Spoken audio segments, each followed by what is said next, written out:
السلام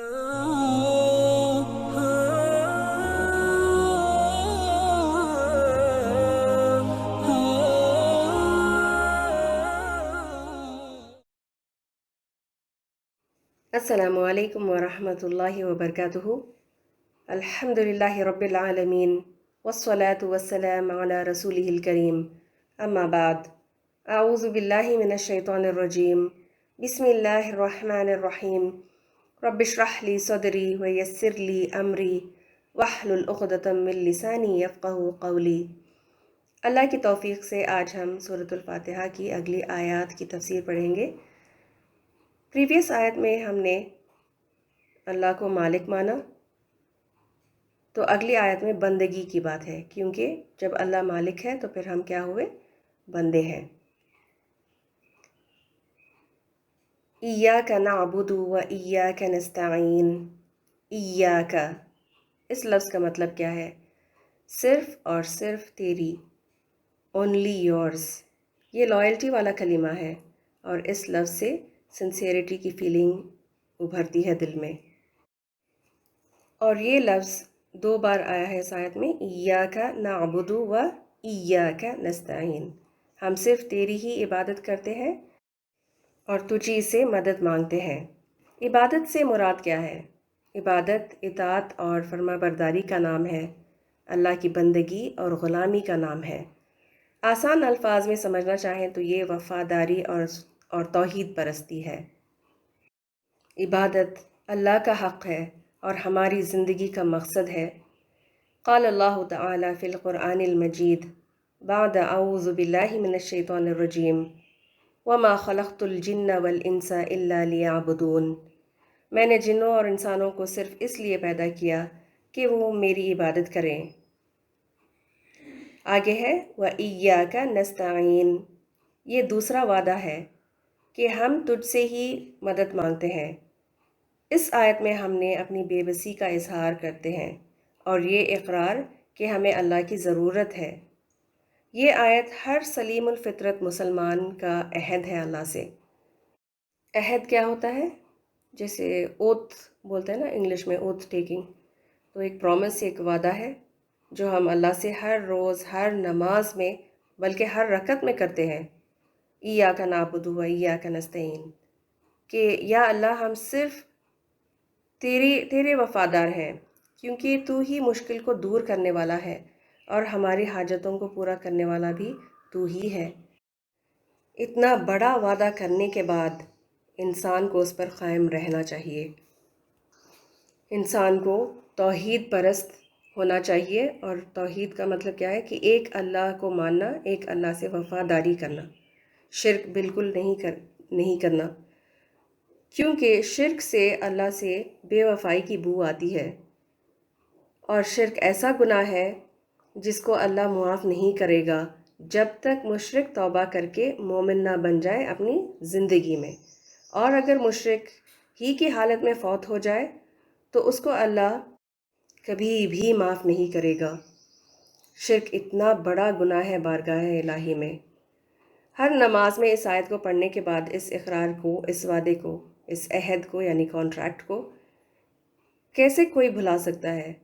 رسمی جملے کہنے سے بات نہیں بنے گی۔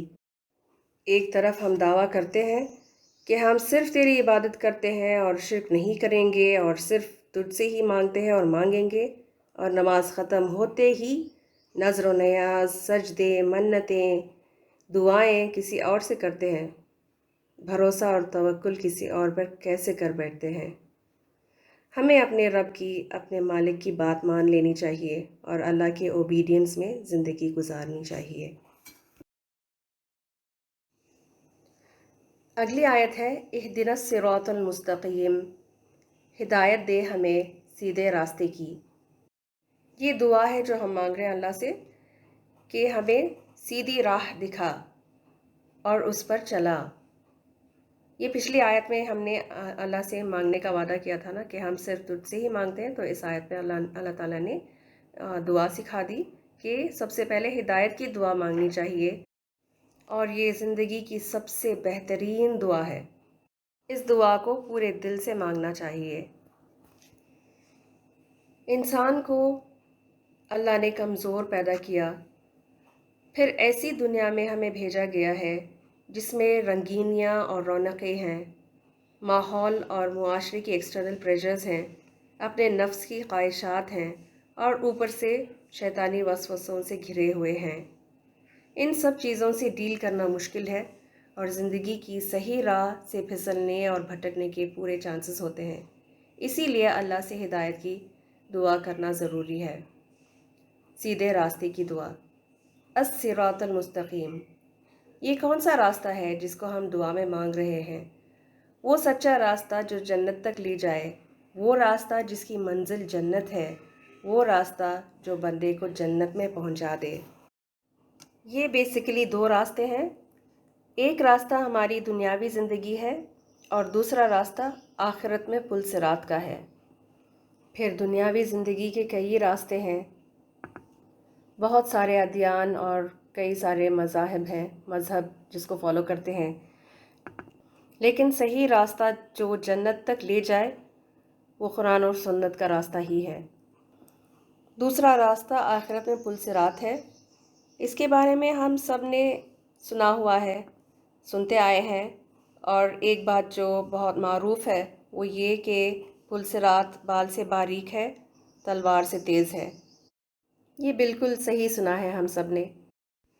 پل صراط ایک برج ہے جسے جہنم کے اوپر رکھ دیا جائے گا، اور ہم میں سے ہر ایک کو اس کو عبور کرنا ہوگا، پار کرنا ہوگا، جہنم میں گرے بغیر۔ امیجن کریں، برج بال سے باریک اور تلوار سے تیز ہے، نیچے جہنم کی دہکتی آگ ہے، اطراف اندھیرا ہوگا، اور بالکل سامنے برج کے اس پار خوبصورت ترین جنت ہوگی۔ برج کو پار کیے بغیر تو جنت میں داخل ہو ہی نہیں سکتے۔ اس وقت جب ہر طرف نفسی نفسی کا عالم ہوگا، ہر کسی کو صرف اپنی جان کی پرواہ ہوگی، اس دن رسول اللہ صلی اللہ علیہ وسلم وہ واحد انسان ہوں گے جو اپنی امت کی سلامتی کی دعائیں کر رہے ہوں گے، ربی سلم کہہ رہے ہوں گے آپ صلی اللہ علیہ وسلم۔ پل صراط کو عبور کرنے سے پہلے اللہ ہمیں نور عطا فرمائیں گے، اور یہ نور ہر ایک کا مختلف ہوگا۔ اپنے اعمال کے مطابق ہمیں نور عطا کیا جائے گا، اور یہی نور مددگار ہوگا پل صراط کو پار کرتے وقت، کیونکہ پل صراط کے اطراف تو بالکل اندھیرا ہوگا۔ اسی لیے اچھے اعمال کرنا ضروری ہے۔ اگرچہ ہم جنت میں اللہ کی رحمت سے ہی جائیں گے، لیکن پل صراط کو کراس کرنے کے لیے نیک اعمال نور کا کام دیں گے۔ سورۃ الحدید میں اور سورہ تحریم میں اس نور کا مزید ڈسکرپشن ملتا ہے۔ سورہ تحریم آیت نمبر 8 کے آخری حصے میں اللہ سبحانہ تعالیٰ نے فرمایا، بعد اعوذ باللہ من الشیطان الرجیم، نورہم یسعی بین ایدیہم وبایمانہم ویقولون ربنا اتمم لنا نورنا واغفر لنا انک علی کل شیء قدیر۔ ان کا نور ان کے آگے آگے اور ان کے دائیں جانب دوڑ رہا ہوگا، اور وہ کہہ رہے ہوں گے، اے ہمارے رب، ہمارا نور ہمارے لیے مکمل کر دے اور ہم سے درگزر فرما، تو ہر چیز پر قدرت رکھتا ہے۔ اس آیت کو سورہ حدید کے ساتھ ملا کر پڑھا جائے تو یہ بات واضح ہو جاتی ہے کہ نور صرف اہل ایمان کے ساتھ ہوگا، جس کے سہارے وہ اپنا راستہ طے کریں گے اور دعائیں کر رہے ہوں گے کہ یا اللہ جنت میں پہنچنے تک ہمارا یہ نور ہمارے لیے باقی رکھ، کیونکہ اس دن صرف ایمان والوں کو اور مسلمانوں کو یہ نور عطا کیا جائے گا اور وہ آخر تک برقرار رہے گا۔ جو منافق ہوں گے وہ اس نور سے محروم رہ جائیں گے، ان کا نور بیچ راستے میں بجھ جائے گا، باقی نہیں رہے گا، اور کافر اور منافق ٹھوکریں کھاتے ہوئے، گرتے پڑتے پھسلتے ہوئے چلیں گے اور بالآخر جہنم میں جا گریں گے۔ یہ جاننا ضروری ہے کہ منافق اور کافر کون ہوں گے اس دن۔ دنیا میں جو صحیح راہ سے بھٹک جائیں گے، اللہ کی شریعت کے حساب سے زندگی نہیں گزاریں گے، تو قیامت کے دن بھی پل صراط پر بھٹک جائیں گے، اور یہی ہوں گے کافر اور منافق۔ اللہ تعالیٰ ہم سب کو کفر اور منافقت سے بچائے رکھے۔